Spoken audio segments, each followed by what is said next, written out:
You're not doing it because someone told you. You're not doing it because your job requires it, but you've actually seen it work. And now you have the self-efficacy that you need to go jump off that tower again and again and again and change people's lives, change your own life. You're listening to the Building a Coaching Culture podcast. If you need to compete and win in the 21st century labor market as an employer of choice, this podcast is for you.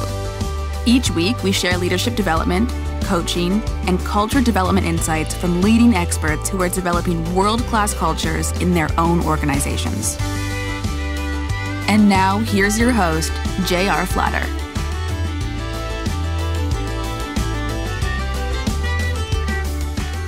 Hey, welcome back, everybody. It's J.R. Flatter. And as usual, I'm here with Lucas. Hello.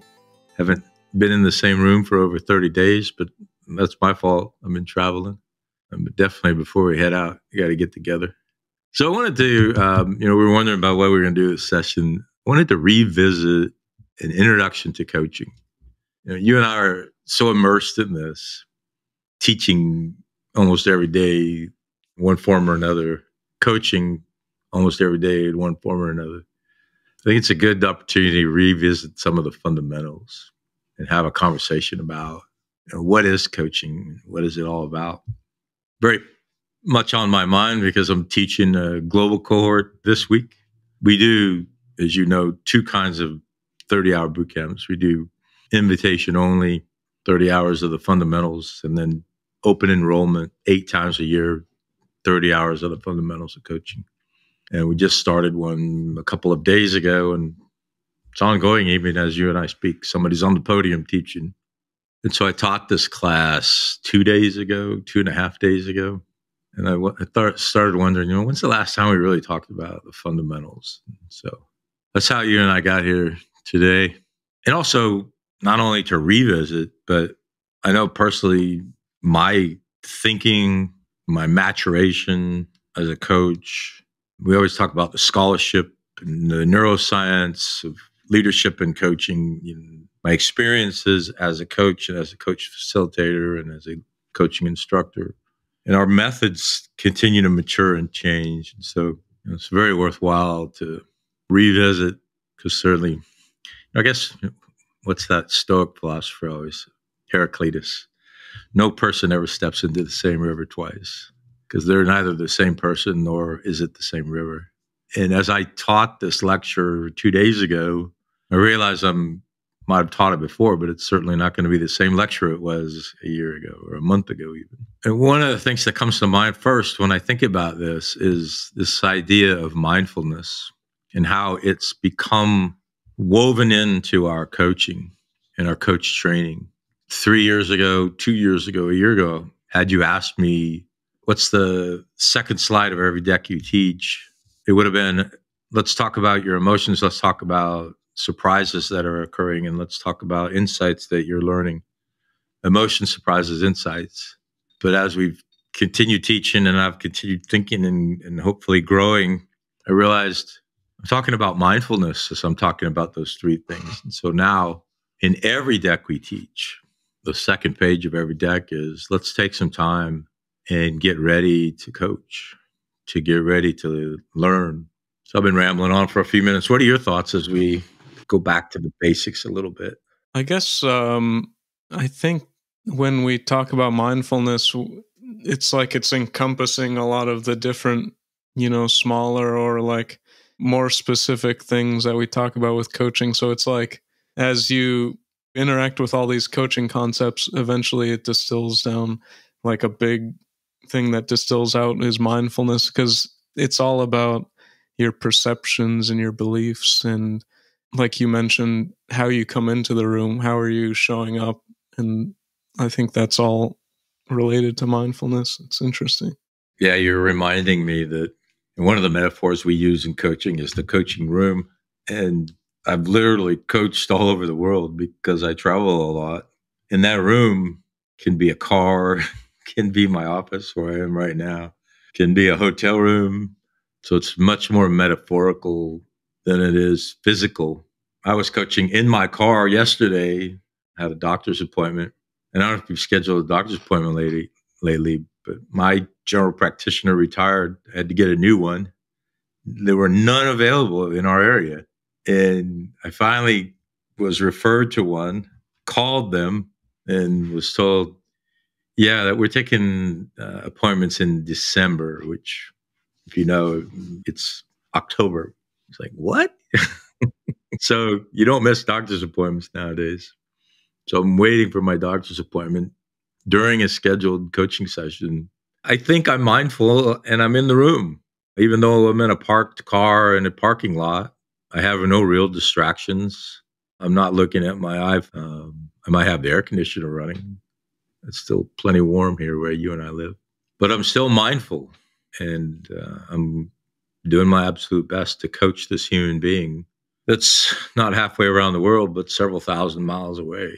So that, for me, that's what mindfulness is all about. It's much more, I guess it would be redundant to say mindful than it is physical. You know, the core competencies, the 8 core competencies that you and I teach for coaching and follow. The second one is, do you have a coaching mindset? And so I don't think it's any accident or a coincidence that the International Coaching Federation is asking us to have a coaching mindset, and that you and I, as the second slide in every deck we ever teach, are talking about mindfulness. I think, yeah, like you think about your physical environment and how it can affect your mood. Like if you have like decorations and pictures of your family and, you know, all the things, the tokens behind you that kind of prompt certain thoughts and feelings. And if you're not in that particular environment, you almost have to use mindfulness to put yourself in, you know, so you might get it automatically if you're in your office, whereas if you're in a different location, you got to have a conscious effort to do that. Yeah, that's an amazing insight. So you just coached me. You didn't even realize it. I guess I can expect an invoice in the mail.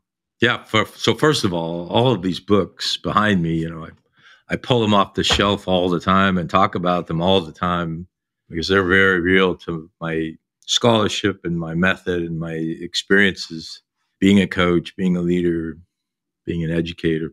And then my good friend, David Quarterman, would call these things behind me artifacts. And they're artifacts of my life. There's some things up there that I could tell entire stories about for entire sessions. But yeah, they do remind me, now that you've connected those 2 dots for me, about this journey that I've been on and who I am as a leader and a coach and a father and a grandfather. I don't know if you saw on LinkedIn last night, there's this idea of generations decaying over time. And you and I joke about this a little bit within our family, but you have a generation that goes through hard times and it creates strong people. And then they raise strong people who create children in good times, and those children are less strong. I think the artifacts remind me that you can break that cycle because we've done it and continue to do it. But I laughed and I told him, I'll let you know how it turns out. I'm only 40 years into the experiment. Yeah, it's hard to say. When do you cut off? It's yeah, I know, the story doesn't have an ending. Well, it does, but not yet. I hope for a while anyway. So 2 Roads Leadership, where do we get that name? This is the 3rd slide in every course we teach. And it's about where do we get our name? And it's unabashedly borrowed from Robert Frost. 2 roads diverged in a wood, and I took the one less traveled by. And that has made all the difference. And it's in the fundamentals of coaching. It's an introduction to coaching because I think it's so fundamental to coaching. Every session, we talk about the arc of sessions. It's 5 minutes or 50 minutes. There's an arc to that session. Every relationship, whether it's 15 minutes or a year. By the way, I'm discovering I love every other week for a year as a pace for a coaching relationship. Gives you enough time to really develop some strength and trust and safety. But when you're starting that relationship, you and that leader are at 2 roads diverging in a wood. And in what direction are you going to go? And then at every session, when we do coach training, we have something we call one-on-one feedback. And it comes from us, the facilitators, but it also comes from the peer students.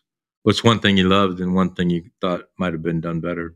We were literally just talking about this in our one-on-one a few minutes ago. I don't think Frost was telling us one road was better than another. Frost was simply telling us make a decision and go and live with it. And fundamentally, for me, that's what coaching is.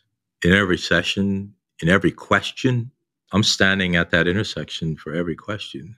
Is this the road less traveled, and will it make all the difference? What goes through your mind when you think about coaching and being at that intersection? Well, I like hearing that at the beginning of, like a learning journey, because if you think about like picking up a new skill or a new talent or, an ability, we talk about it a lot, like embracing, being bad or embracing sucking at something new. And that's true. Like if everybody that picked up a Spanish book could learn Spanish in a month without any friction, everyone would learn a second language. Or if everybody picked up a guitar and said, "There's no friction, I'm just playing and then I got it," everybody would have that skill. So if you choose a new skill, and it could be coaching, you need to say, okay, I'm going on this road, and it might not be less traveled because it has those frustrations ahead or those complications. But just choosing to do that every day is what's, I feel like that makes a difference, like those continual commitments. Yeah, I was thinking about you over the weekend as I was watching. I don't know why, but I keep getting these guitar playing videos popping into my feed, even though I don't play guitar, never really have.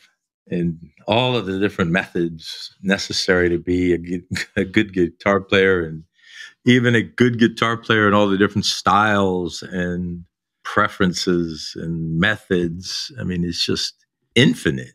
And almost all of life is so infinite. And so you're faced with these two road leadership decisions every day. And in many ways, your willingness and ability to make them and then go do them. It's funny you talk about Spanish. This is literally sitting on my desk, 1,001 Spanish words in context for probably 5 years, and read it 3 or 4 times. So the fourth slide in every deck in the introduction to coaching is a pretty bold statement. And I feel comfortable saying it because I've seen it happen so many times. The statement is, this journey will change the course of your life. If you choose the road less traveled that happens to be a coaching journey, that journey is going to change your life. It's going to change your life personally and professionally. It's going to change the way you learn. It's going to change the way you lead. It's going to change the way you communicate, parent, partner. It's a really transformational journey. One of the things I ask all of our new students is write down your thoughts when you hear me say that this journey is going to change your life.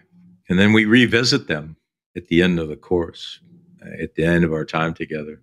What changes have you seen in your life and leadership and parenting, et cetera, with your coaching journey? I want to say that it's kind of like a lens that you look at things through.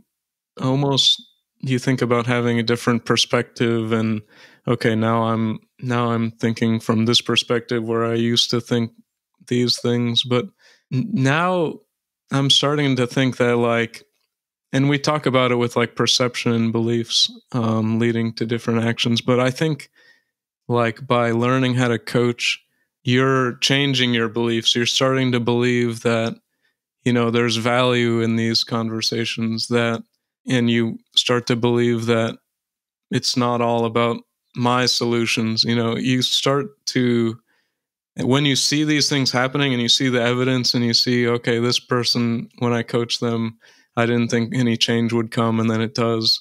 So it reinforces itself. And then now I believe that it's valuable and it works. But that belief changes, like you said, like how I go about other things, like when I'm trying to teach anything, like to Declan, or teach something at work, or, learning things.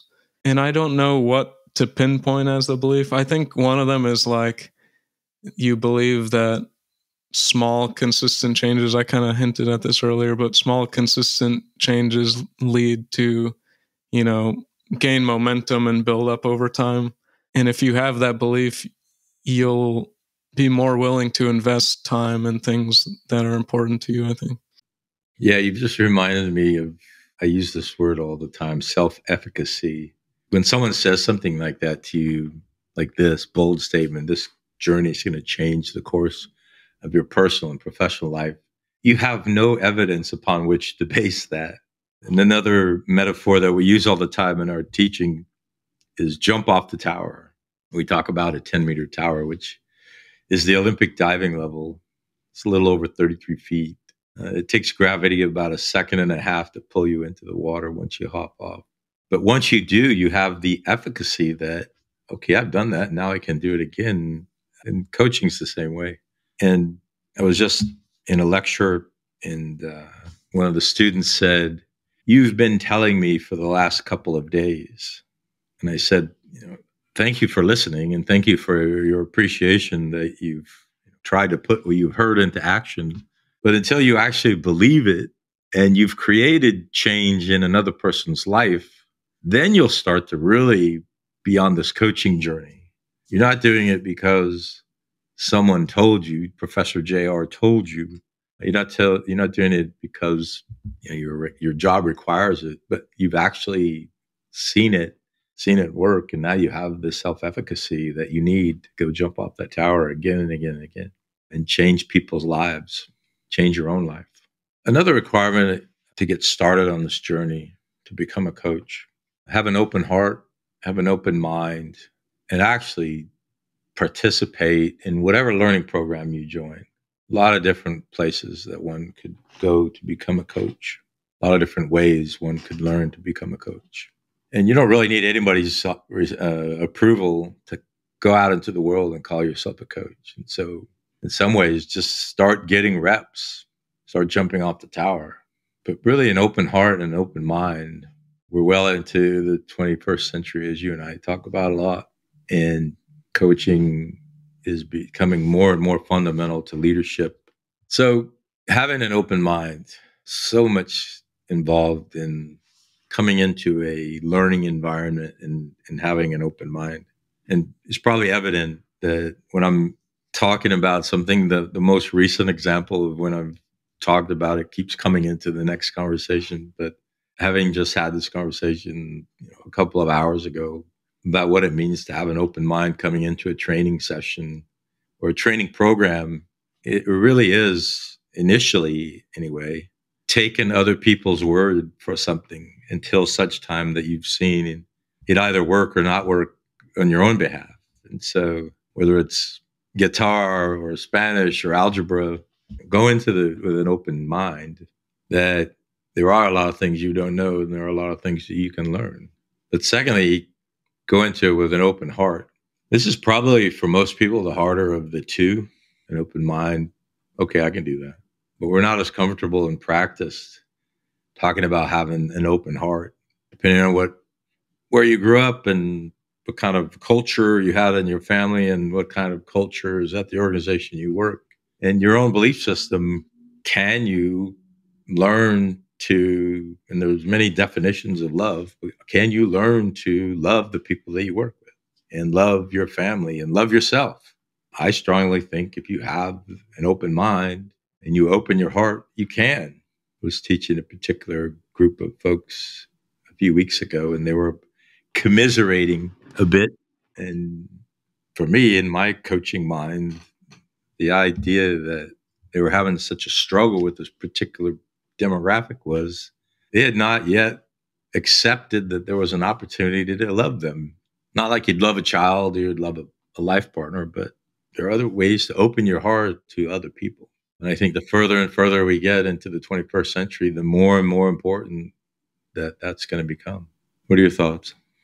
Yeah, I mean, I think humans in general have this cognitive bias towards information that you've heard, or, you believe that, almost that abstracted thought that I know what I'm talking about and I know what I'm doing. So like you might just initially reject a new idea without consciously thinking about it. And we talk about echo chambers online where you're part of a community that believes the same thing. So then maybe you're not comfortable hearing different perspectives. Or, I think about banned books. Like, you are so uncomfortable with an idea that you don't even want to like engage with it at all or have anybody else engage with it. So I guess we're kind of fighting against the default and like the natural tendency there. So I think it's important to start with that. Yeah. Yeah, that's great insight. And again, you're coaching me again. We talk about intergenerations all the time. And you and I teach sessions on intergenerations. And it is generational, but it's also so many other things involved that it's to oversimplifies it to point all of the challenges between the different generations simply at the generation. Age, time in the world, ethnicity, gender, preference. I mean, so many other things are involved in addition to generation that it just sub-optimizes the conversation to point it at generations and generations alone. But to even open your heart to that idea that perhaps it isn't a generational thing, or perhaps it even is a generational thing. And to not have this, we call it a fixed mindset instead of a growth mindset. I guess part of what we're saying when we say have an open mind and an open heart is to have a growth mindset that perhaps you don't know anything or everything. You and I were, as we're getting ready to have this session, talking about this guest we had a few sessions ago, the interplanetary physicist. And he just blows my mind every time I think about it. But it also reminds me how little I know and how much more I have to learn. And that's what the open heart and the open mind's all about, in my humble opinion, as people often say. Well, that concludes this episode of Building a Coaching Culture. I truly hope that this episode was helpful to you. If it was, be sure to follow us wherever you listen to podcasts. Maybe stop and give us a rating or a review, and share this podcast with someone who might find it helpful as well. Thanks again, and we'll see you next time.